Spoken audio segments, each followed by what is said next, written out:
Hello student, मैं एकता सिंह आप सभी का ज्ञान चैतन्य चैनल में बहुत-बहुत स्वागत करती हूँ। आज के इस वीडियो में हम एक नया टॉपिक यहाँ से शुरू होगा जिसमें बहुत सारे सब टॉपिक होंगे जैसे कि यहाँ पर है प्राचीन भारतीय स्थापत्य कला, तो ये एक वीडियो में कंप्लीट होगा। फिर शिक्षा से संबंधित है वो अगले वीडियो में। दर्शन कौन-कौन से थे प्राचीन भारत में, ये एक अगला होगा। नाप-तोल संबंधी कौन-कौन सी थी और विविध तथ्य।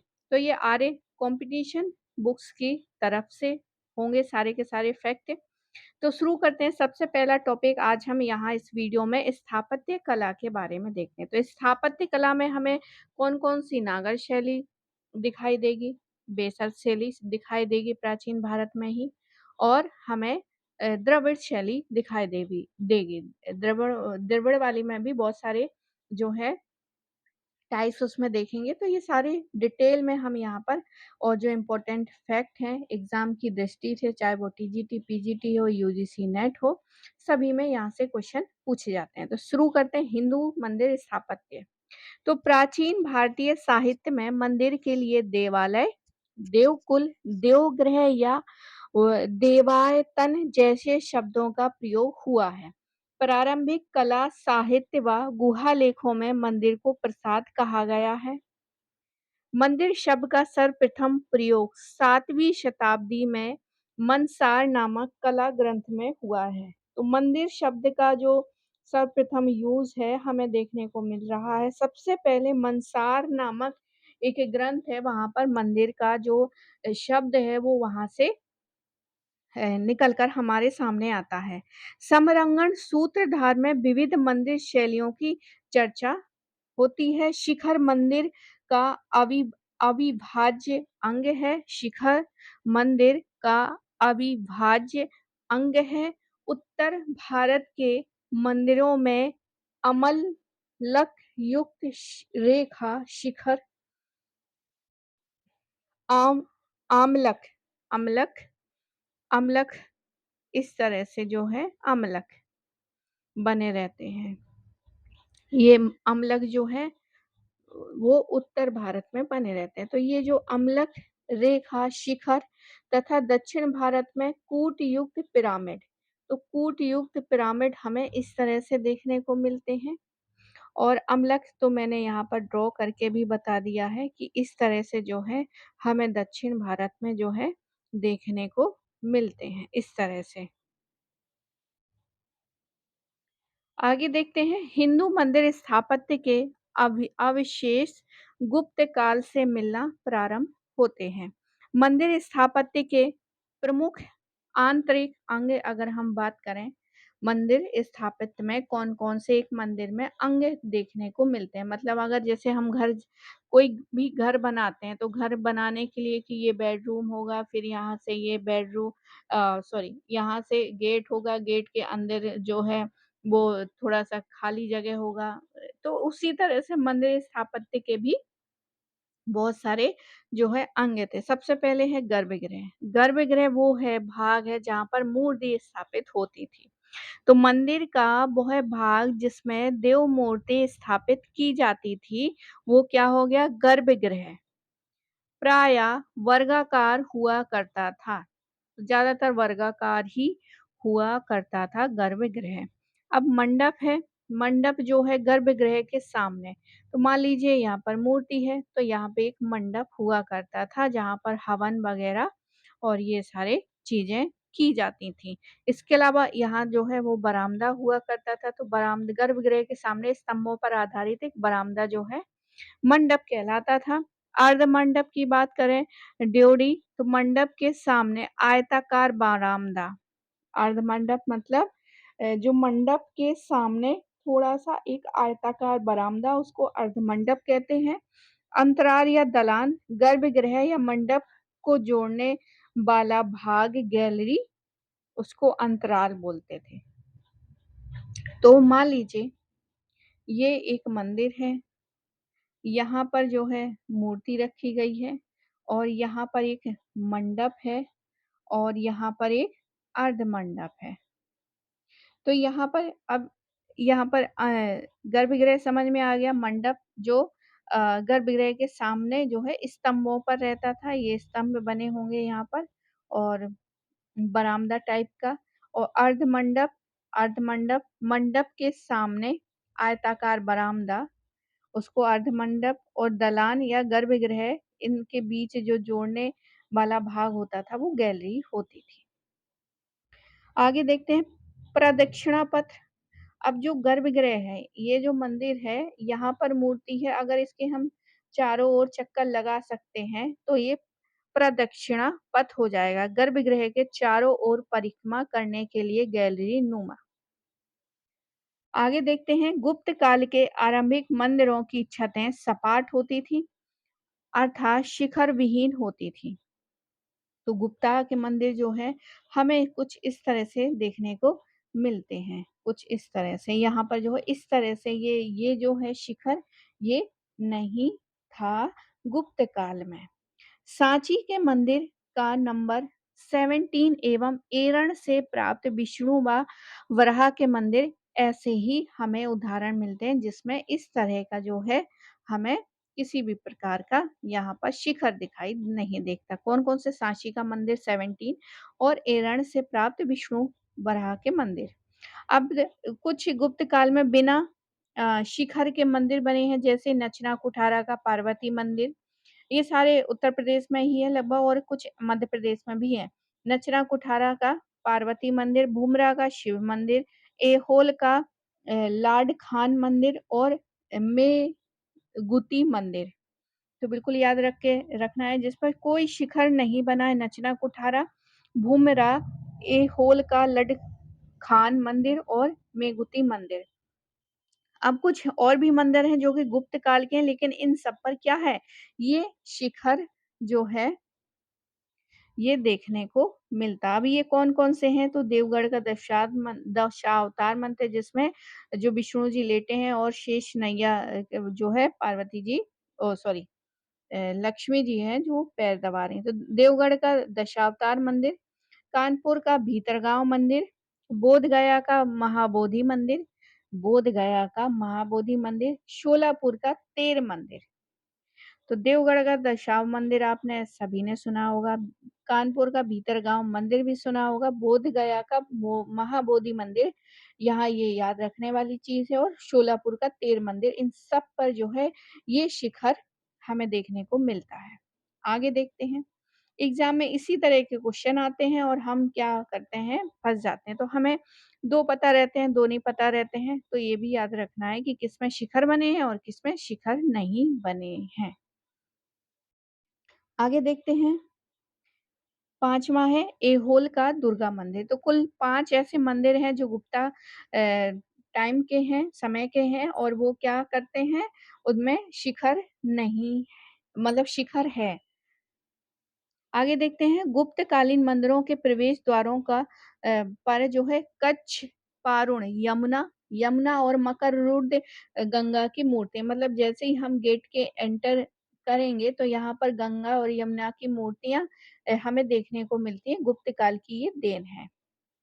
हिंदू मंदिर स्थापत्य की 3 शैलियाँ हैं, तो मैंने पहले ही बता दिया था कि उत्तर भारत में नागर शैली, दक्षिण भारत में द्रविड़ शैली, और बीच के हिस्सों में जो पड़ती है उसको हम बेसर शैली जो है कहते हैं। तो अगर हम मैप में देखें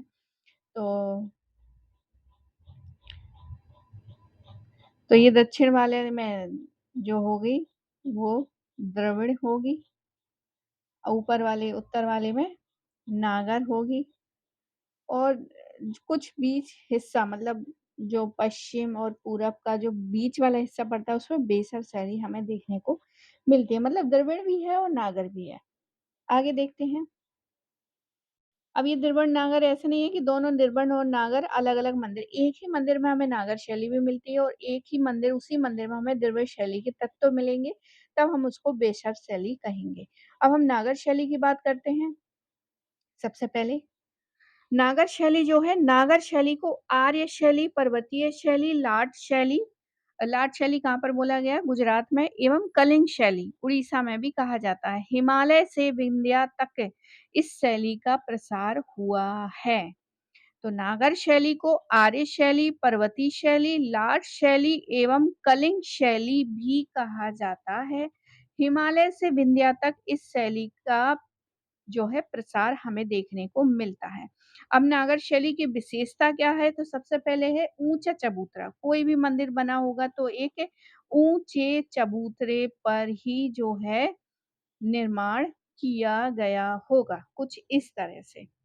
वर्गाकार गर्भगृह, तो वर्गाकार जो है गर्भगृह होगा। गर्भगृह से जुड़ा हुआ प्रदक्षिणा पथ, मतलब जिसके जहाँ मंदिर मूर्ति रखी है वहां पर क्या है, चारों ओर चक्कर लगा सके, उसको प्रदक्षिणा पथ बोलते हैं। रेखा शिखर, जो कि गर्भगृह का क्रमशः ऊंचाई की ओर घटता हुआ रूप। तो यहाँ पर रेखा शिखर होती हैं किसमें? नागर शैली में। अब इसको मैं बताती हूँ यहाँ पर रेखा शिखर। तो हमने ये अम्लक देखा था, इस तरह से क्या है, अम्लक होगा यहाँ, और यहाँ पर कुछ इस तरह से। अब यहाँ पर जो है कुछ इस तरह से हमें रेखाएँ दिखाई देंगी।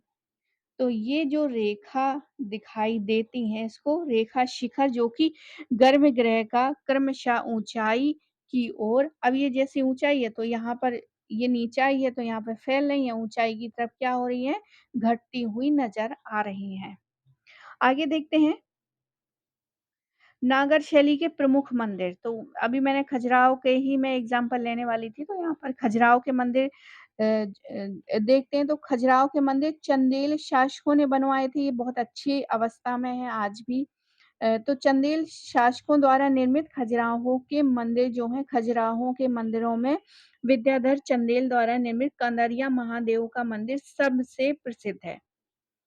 और पार्श्वनाथ मंदिर का निर्माण चंदेल धंग के समय में जैन श्रेणी पाहिल द्वारा करवाया गया था, और यह मंदिर मूलतः आदिनाथ को समर्पित है। तो जैनों से भी संबंधित मिलते हैं यहाँ पर, और हमारे विष्णु और शिव के से संबंधित भी यहाँ पर मिलते हैं, लेकिन बौद्धों से संबंधित यहाँ पर नहीं मिलता है। ये इम्पोर्टेंट करने वाली बात है। आगे देखते हैं जगदम्बिका मंदिर एक विष्णु मंदिर है जिसका निर्माण चंदेल गंड ने करवाया था। गुप्त चित्रगुप्त मंदिर खजुराहो का एकमात्र सूर्य मंदिर है, तो यहाँ पर सूर्य मंदिर भी मिल जाता है। इसका मुख्य आकर्षक अष्टभुजाकार छत है, अष्टभुजाकार छत है। इसका निर्माण चंदेलगंड ने किया था। खजुराहो का 64 योगिनी मंदिर 9वीं सदी में चंदेलों द्वारा निर्मित ये प्रथम मंदिर था। 64 योगिनी मंदिर। चतुष्पाद शुभ प्रतिमा खजुराहो से ही प्राप्त होती है। आगे देखते हैं दुलारेव मंदिर खजुराहो में ही है। अब आगे देखते हैं उड़ीसा के मंदिर। तो भुवनेश्वर को उड़ीसा की नगरी मंदिरों की भुवनेश्वर को मंदिरों की नगरी कहा जाता है। भुवनेश्वर को भुवनेश्वर को मंदिरों की नगरी कहा जाता है। तो उड़ीसा कहाँ पड़ता है? अगर हम मैप में देखें तो ये जो है पूर्वी हिस्सा जो है, अगर हम मैप ड्रॉ करें तो ये तो राजस्थान वाला हिस्सा आ जाएगा, ये राजस्थान वाला, ये गुजरात वाला, तो यहाँ तो नहीं है। तो ये जो उत्तर, ये वाला जो हिस्सा है ये उड़ीसा में पड़ता है। आगे देखते हैं। तो भुवनेश्वर को तो नगरों की नगरी कहा जाता है। भुवनेश्वर का लिंगराज मंदिर नागर शैली का सर्वोत्तम मंदिर है। सोमवंशी शासक लल लल ललतिंदु केसरी ने इसकी नींव रखी थी। ययाति प्रथम ने इसे वर्तमान स्वरूप दिया था। पुरी का जगन्नाथ मंदिर विष्णु को समर्पित है तथा भुवनेश्वर के मंदिर में सबसे बड़ा है। भुवनेश्वर में राजा रानी मंदिर तथा और मुक्तेश्वर मंदिर भी हैं। पुरी का जगन्नाथ मंदिर विष्णु को समर्पित है, और ये जो है सबसे बड़ा मंदिर है भुवनेश्वर का।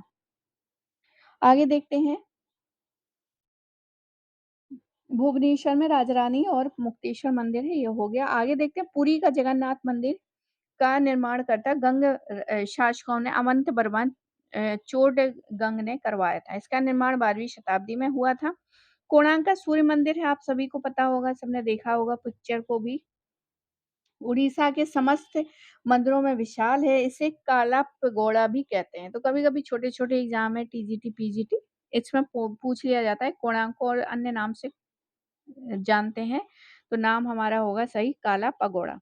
इसमें सूर्य के धूप कुष्ठ रोग को दूर करती है। कोणार्क के सूर्य मंदिर का निर्माण करता गंग शासक नरसिंह देव प्रथम है। तो एक तो जगन्नाथपुरी मंदिर का नाम आता है, जो कि गंग शासकों में अनंत वर्मा चोडगंग ने किया था, और कोणार्क भी गंग शासकों ने ही किया था, लेकिन इसके जो है सूर्य मंदिर कोणार्क का नरसिंह देव प्रथम हो जाएंगे। उड़ीसा के मंदिरों में देउल होता था, जो कलिंग वास्तु शैली की विशेषता है। लिंगराज, जगन्नाथ, मुक्तेश्वर एवं राजा रानी मंदिर के देउल पंचरथ शैली के हैं। आगे देखते हैं दिलवाड़ा के जैन मंदिर, ये संगमरमर के बने हैं, एकदम चमकदार। मुडेरा का गुजरात के सूर्य मंदिर का निर्माण भीम प्रथम ने करवाया था। रीवा का बैजनाथ मंदिर महादेव का मंदिर। ग्वालियर का सास बहू का मंदिर मूलतः ये विष्णु मंदिर है। इसका निर्माण कछवाहा शासक महिपाल ने 1093 ईस्वी में करवाया था। उत्तरी भारत में ग्वालियर का तेली मंदिर द्रविड़ शैली से बना है। इसका निर्माण किसी तेलीगानी ब्राह्मण ने ग्वालियर यात्रा के दौरान करवाया था। तेली मंदिर का शिखर द्रविड़ शैली का है। भुवनेश्वर उड़ीसा का वेताल देउल मंदिर भी द्रविड़ शैली में बना है। यह चामुंडा देवी कपालिनी का मंदिर है। इस मंदिर के गोपुरम प्रवेश द्वार और द्रविड़ शैली में निर्मित है। मूलतः यह मंदिर खाखरा शैली का है। द्रविड़ शैली की बात करें तो द्रविड़ शैली जो है कृष्णा नदी से कन्याकुमारी तक, तो जो नीचे वाला हिस्सा है कृष्णा नदी जो है, कृष्णा नदी से लेके ये जो कन्याकुमारी तक है, यहाँ पर द्रविड़ शैली हमें देखने को मिलती है।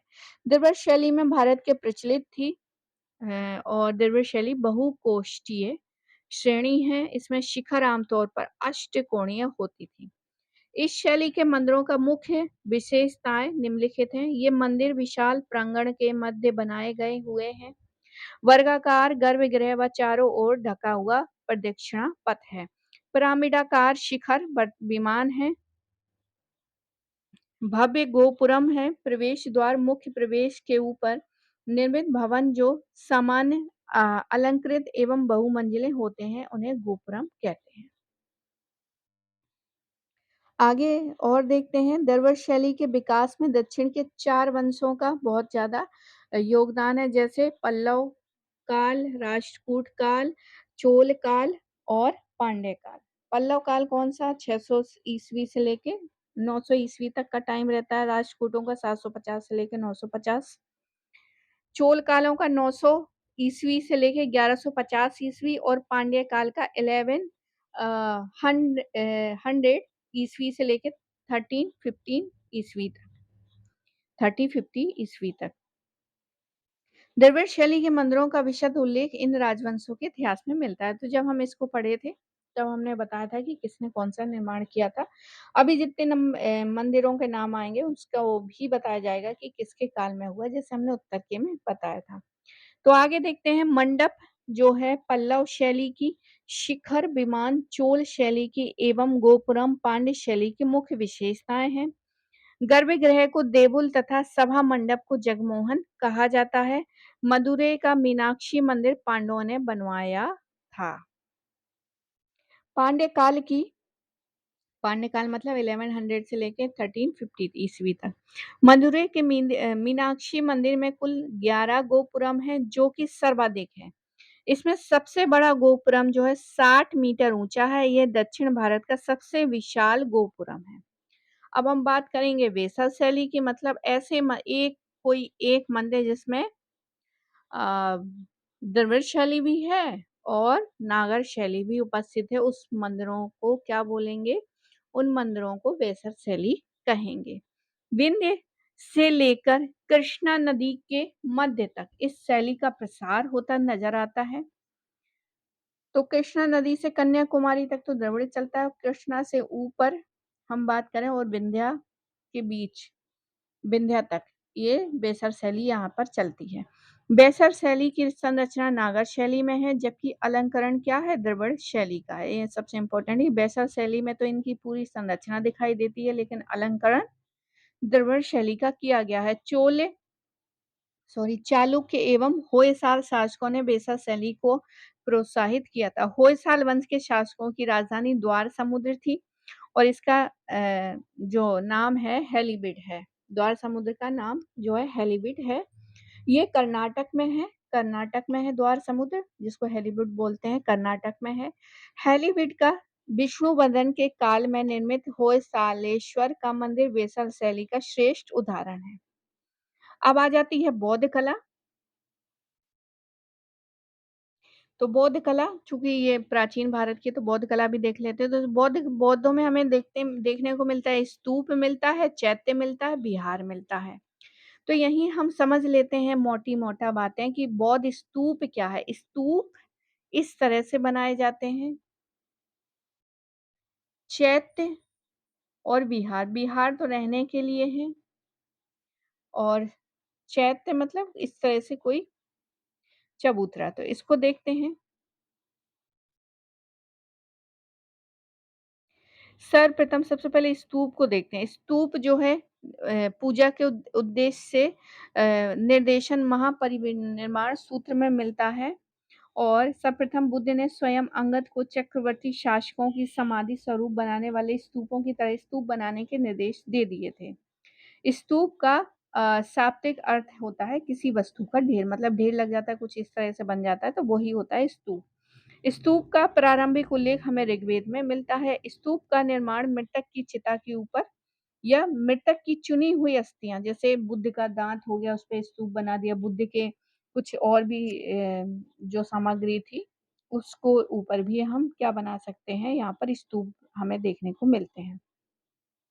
महात्मा बुद्ध की मृत्यु के बाद उनकी अस्थि अवशेषों को 8 स्तूपों में निर्माण किया गया था। तो जब वो उनकी मृत्यु हो गई बुद्ध जी की, तो उनकी अस्थियों को क्या किया, 8 जगह स्तूप बनाए गए। दिव्यदान के अनुसार अशोक ने 8 प्राचीन स्तूपों से बुद्ध के अस्थि अवशेषों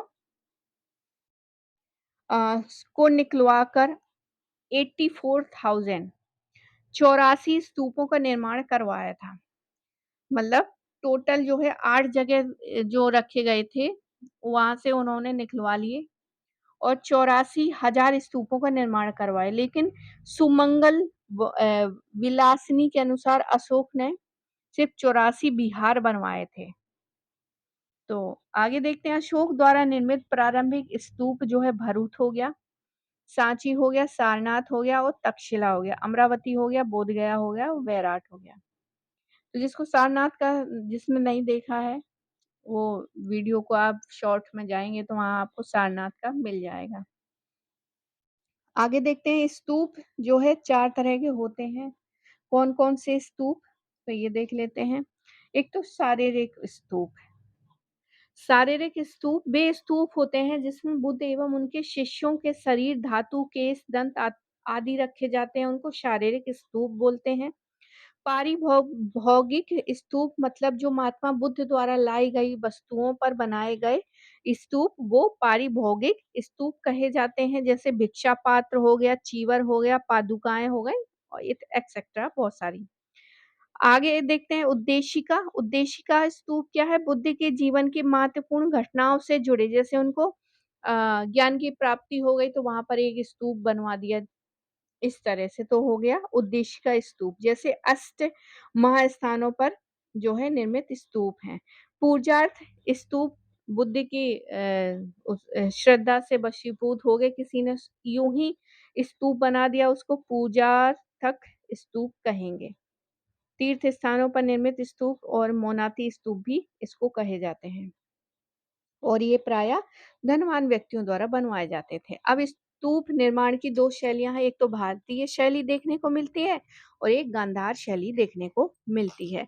स्तूप के अलग-अलग भाग हैं, जैसे अंड हो गया, मेढी हो गया, छत्र हो गया, तोरण हो गया, यष्टि हो गया, हर्मिका हो गई, वेदिका हो गई और प्रदक्षिणा पथ हो गया। तो प्रदक्षिणा पथ वो जिस पे चक्कर लगाया जाए पूरे स्तूप का। आगे देखते हैं, भारतीय हर्मिका यहाँ हर्मिका जैसे यहाँ पर जो है, तो यहाँ पे हर्मिका बना दी कुछ इस तरह से। आगे देखते हैं भारतीय शैली में महत्वपूर्ण स्तूपों का निर्माण का क्रम देखते हैं। स्तूप सबसे पहले है पिपरहवा, नेपाल की तराई के पास है, ये उत्तर प्रदेश के बस्ती जिले का स्तूप है, सबसे प्राचीन है पिपरहवा। पिपरहवा में बुद्ध के शारीरिक अवशेषों पर शाक्यों ने स्तूप बनवाए थे। पिपरहवा शाक्यों ने स्तूप बना दिए। फिर आता है भरहूत स्तूप। तो भरहूत स्तूप जो है सतना मध्य प्रदेश का स्तूप अशोक द्वारा बनवाया गया था। भरूच स्तूप मूलतः मौर्यकालीन है व अशोक ने ईंटों से इसका निर्माण करवाया था। ईसा पूर्व दूसरी शताब्दी में शुंग शासकों के काल में भरहूत का स्तूप पत्थर से बनवाया गया, जिसमें लाल बलुआ पत्थर की मूर्तियां थी। 1873 में कनिंघम ने जब इस स्तूप को खोजा था भरूच वाले को, तो खंडर हो चुका था। अब तक स्तूप अपने मूल स्थान पर नहीं है। इसके अवशेष कलकत्ता, इलाहाबाद, सतना, मुंबई के संग्रहालयों में क्या है, सुरक्षित हैं। कनिंघम ने इन अवशेषों के आधार पर कहा कि भरूच के स्तूप का मूल निर्माण अशोक के काल में हुआ है। इसके तोरण द्वार के अवशेष कलकत्ता के राजकीय संग्रहालय में सुरक्षित किए गए हैं। भरहूत स्तूप के तोरण द्वारों पर गौतम बुद्ध के पूर्व जन्म की कथाओं का प्रथम अंकन मिलता है। शुंग काल में भरूच स्तूप में वेदिका एवं तोरण द्वारों का निर्माण हुआ है। इसके पूर्वी तोरण द्वार पर शुंग शासक धनभूति का लेख है। अजातशत्रु प्रसेनजीत द्वारा दल बदल के साथ बुद्ध के दर्शन हेतु आने का चित्रांकन भी भरूच के तोरणों पर हमें मिलता है। तीसरे नंबर पर आते हैं सबसे पहले पिपरहवा, फिर आता है भरहूत, फिर आता है सांची। सांची का स्तूप की खोज 1818 में रायलट ने किया था। रायलट याद रखिए, कनिंघम पूछा जा चुका है तो रायलट भी पूछा जा सकता है। 1818 में जनरल रायलट ने किया था। ये भोपाल के उत्तर पूर्व में स्थित है। सांची का प्राचीन नाम जो है काका नव था। इस स्तूप को चैत्यगिरी यानी महाचैत्यगिरी कहा गया है। महाचैत्यगिरी कहा गया है सांची स्तूप को। सांची रायसेन मध्य प्रदेश का स्तूप अशोक द्वारा ईंटों से बनवाया गया था। इसका प्रारंभिक निर्माण अशोक के काल में हुआ था तथा शुंग काल में से पाषाण द्वारा बनवाया गया। आगे देखते हैं भोपाल के नवाब शाहजहां बेगम तथा सुल्ताना जहां बेगम ने इसे सुरक्षित रखने के लिए काफी दान जो है खर्च किया था। प्रथम महास्तूप शुंगों ने इसका आकार दुगना करा के रेलिंग यानी वेदिका को पत्थर से बनवाया। सातवाहनों ने वेदिका को चारों ओर 4 तोरण द्वार बनवाए, जिसमें सर्वप्रथम दक्षिण तोरण द्वार बनवाया था, जिस पर सत्यकर्णी प्रथम के स्थापति आनंद के द्वारा प्रदत्त दान का अंकन है। सांची मां स्तूप का उत्तरी तोरण द्वारा सबसे सुरक्षित है। पूर्वी तोरण द्वारा मौर्य साम्राज्य के राज्य चिन्ह मयूर का अंकन है। गुप्त काल में महास्तूप के दक्षिणापथ के 4 मंदिरों का निर्माण हुआ है। सांची के तोरणों द्वारों पर बड़ेरियों पर सघन वृक्षों के नीचे शाखाओं का सहारा लेकर भंगिमापूर्ण मुद्रा में खड़ी हुई स्त्रियों की मूर्तियां हैं, जिन्हें शालभंजिका कहा जाता है।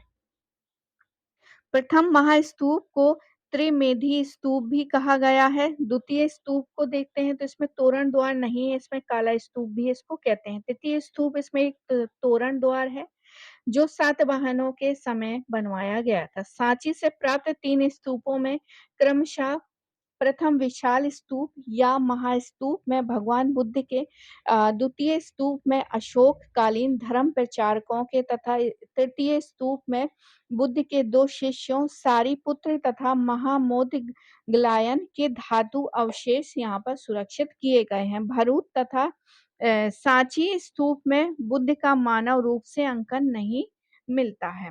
अमरावती स्तूप देखते हैं तो अमरावती स्तूप जो है गुंटूर आंध्र प्रदेश की खोज 1797 में कर्नल मैकेंजी ने की थी। अमरावती स्तूप एवं उत्खनन जो है 1840 में इलियट द्वारा किया गया है। इस स्तूप को महाचैत्य या महाचैत्य भी बोलते हैं, अमरावती स्तूप को। अमरावती स्तूप जो है सातवाहन काल के व्यापारियों द्वारा निर्मित हुआ है। इसका निर्माण 200 ईसा पूर्व से शुरू हुआ व दूसरी शताब्दी में पूरा हुआ था। इसमें सफ़ेद संगमरमर का प्रयोग होता नज़र आता है और अमरावती का प्राचीन नाम जो है धन्यकटक था, धरणीकोट भी इसको कहते हैं। आंध्र प्रदेश में नागार्जुनकोंडा और अमरावती बौद्ध कला के महान केंद्र थे। इसके अवशेष कलकत्ता, मद्रास, लंदन के संग्रहालयों में सुरक्षित हैं। अमरावती के बौद्ध प्रतीकों में सर्वाधिक पादुका पट्ट हैं। अमरावती स्तूप से अनाथ पिंडक द्वारा राजकुमार जेत से 18 करोड़ स्वर्ण मुद्रा में जेतवन बिहार खरीद कर दान करने का उल्लेख है। नागार्जुन कोंडा स्तूप नागार्जुनकोंडा स्तूप की खोज 1926 में लांघहस्त ने की थी। नागार्जुनकोंडा स्तूप और नागार्जुनकोंडा जो है आंध्र प्रदेश के गुंटूर जिले में है। इक्ष्वाकु शासकों ने तीसरी में निर्मित करवाया था। इक्ष्वाकु सातवाहनों के उत्तराधिकारी थे। इक्ष्वाकुओं ने राजधानी अमरावती से नागार्जुनकोंडा बनाई थी। नागार्जुनकोंडा का नाम जो है विजयपुरी मिलता है और इक्ष्वाकु वंशी शासकों ने रानियों की प्रेरणा से स्तूपों का यहाँ पर निर्माण करवाया था, क्योंकि इक्ष्वाकु जब हम इक्ष्वाकु वंश पढ़ते हैं तो वहाँ पर देखा था कि जो महिलाएं हैं उस वंश की, इक्ष्वाकु वंश की, वो क्या थी, बौद्ध धर्म से संबंधित थी, सारी की सारी लगभग। तो नागार्जुनकोंडा में महास्तूप का निर्माण शासक वीर पुरुष दत्त के शासनकाल में रानी बप्पी सिरिनिका श्री शांति ने करवाया था और वहां 22 छाया स्तंभ है, स्मृति स्तंभ मिले हैं। दशरथ जातक का यहाँ शिल्पांकन हुआ है। दक्षिण भारत के अन्य स्तूप की बात करें तो दक्षिण भारत का सबसे प्राचीनतम स्तूप गुंटपल्ले स्तूप है। गोली स्तूप गुंटूर आंध्र प्रदेश में सर्वाधिक वेशंतर जातक का अंकन हुआ है। दक्षिण भारत के भट्टीप्रोलु यानी कि आंध्र प्रदेश नामक स्थान पर भगवान बुद्ध के अस्थि अवशेष का निर्मित एक महास्तूप मिला है। तो भट्टीप्रोलु आंध्र प्रदेश के स्तूपों की विशेषता में आयक स्तंभों का प्रयोग हुआ है। स्तूप की मेड़ी पर आगे की ओर निकले हुए चबूतरों को आयक कहा जाता है, जिस पर पतले एवं सुंदर 5 स्तंभ होते हैं, जिनको आयक स्तंभ कहा जाता है। ये आयक स्तंभ जो है भट्टीप्रोलु और अमरावती घंटसाल और नागार्जुनकोंडा के स्तूपों में हमें मिलते हैं। धमेग स्तूप सारनाथ का स्तूप जो है वो धमेग स्तूप है। इसका निर्माण मूलतया अशोक ने ही करवाया था, बाद में इसका निर्माण गुप्तों काल में हुआ। इसकी विशेषता क्या है? एक तो ईंटों द्वारा निर्मित है, धरातल पर बना है, ना कि चबूतरे पर। तो आप इसको भी देख सकते हैं, शॉर्ट में ये वीडियो डला हुआ है वहां पर। गोलाकार है, ना कि वर्गाकार है। तो ये पूरा गोलाकार है। आगे देखते हैं, शंख लिपि में लिखे स्तूप भरहूत, अमरावती, सांची और भुभरू की पहाड़ियों के लेख हैं। गंधार शैली में निर्मित स्तूपों का क्रम देख लेते हैं। तो गंधार शैली अब ये जो है भारत में कम और थोड़ी बाहर जो बॉर्डर लाइन है वहां हमें देखने को मिलती है।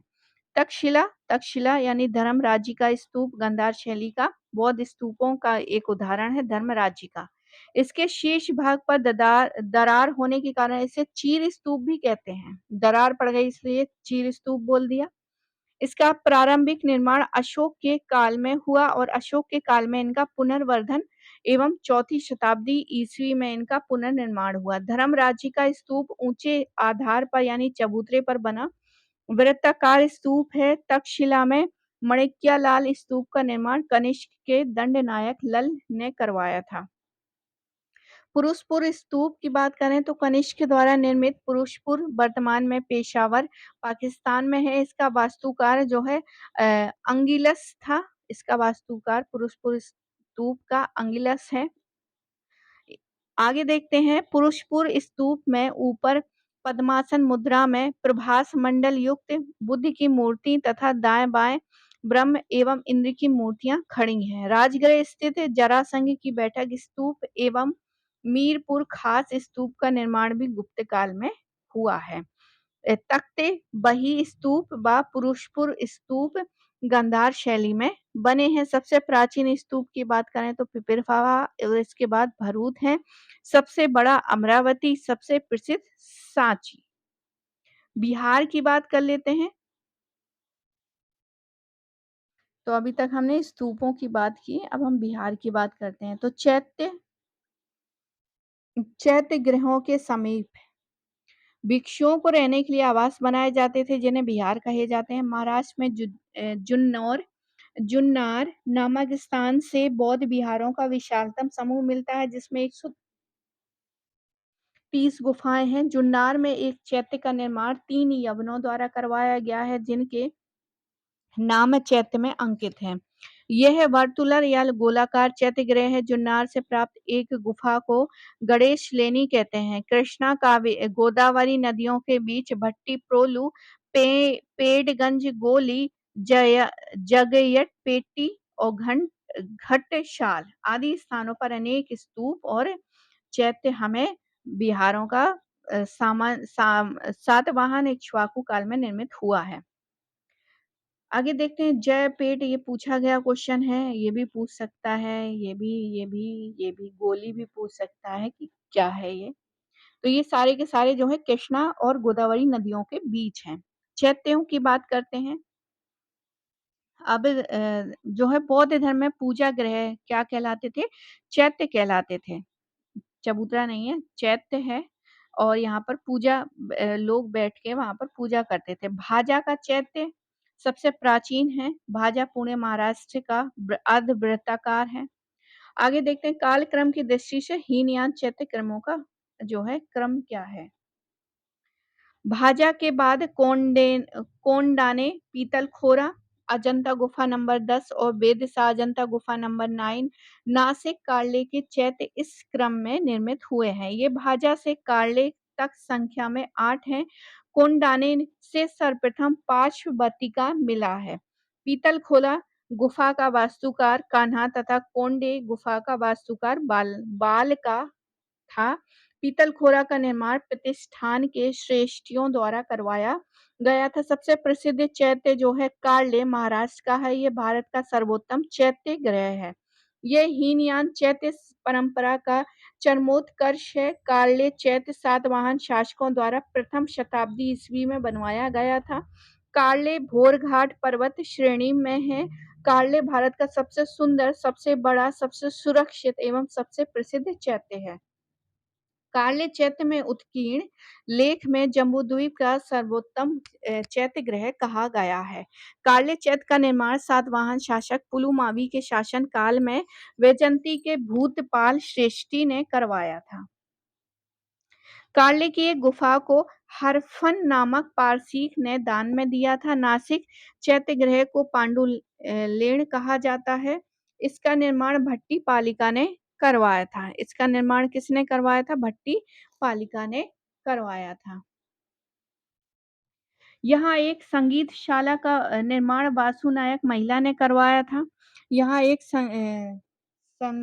संगीतशाला का निर्माण जो है वासु नायक ने महिला ने करवाया था। कनेरी में 108 गुफाएं मिली है, जहाँ चैत्य गृह का निर्माण यज्ञ श्री शातकर्णी के काल में गजसेन एवं गजमित्र नामक दो भाइयों ने 180 ईस्वी में करवाया था। कनेरी चैत्य का निर्माण कार्ले के बाद हुआ है।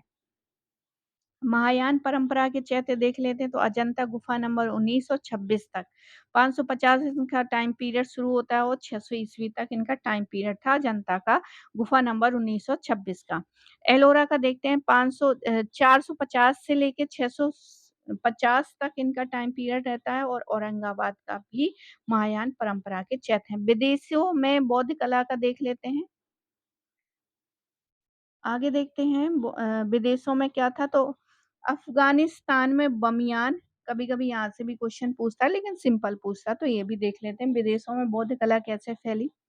तो अफगानिस्तान में बमियान या बेग्राम कपिशा में बुद्ध की अनेक मूर्तियां व विहार मिले हैं। बमियान में बुद्ध की एक विशाल मूर्ति थी, जो ईसा की प्रारंभिक शताब्दियों की है।